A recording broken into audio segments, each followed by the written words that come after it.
संत गाडगे महाराज मुंबईला एका हॉस्पिटलमध्ये ऍडमिट होते. त्यांना कळलं बाबासाहेबांना की संत गाडगे महाराज ऍडमिट आहेत हॉस्पिटलमध्ये. बाबासाहेबांनी निरोप पाठवला की डॉक्टर आंबेडकर हॉस्पिटलमध्ये गाडगे महाराजांना भेटायला येतील. बाबासाहेब हॉस्पिटलमध्ये गेले, त्यांच्या पुढे उभे राहिले.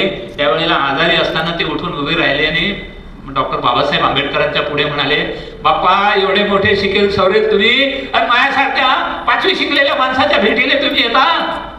संत गाडगे महाराजांना तसं डोळ्यातून अश्रू आले.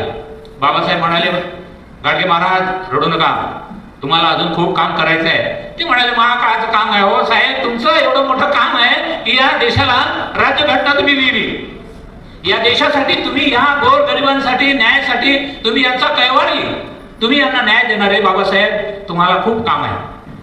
बघा त्या 5वी शिकलेल्या माणसाला त्यांनी पाहिलं होतं की बाबासाहेब महार समाजाचे आहेत म्हणून आणि ते स्वतः धोबी समाजाचे आहेत म्हणून. बाबासाहेब आंबेडकरांनी त्या संत गाडगे महाराजांना आपलं गुरु मानले. गाडगे महाराजांनी शाळा बांधल्या होत्या, त्या सांगितल्या, बाबासाहेब तुम्ही घ्या न्याय चालवा, कारण तुमच्या निरोपाने अनेक विद्यार्थी येतील तिथे शिकतील, त्यांना बोर्डिंगमध्ये त्यांना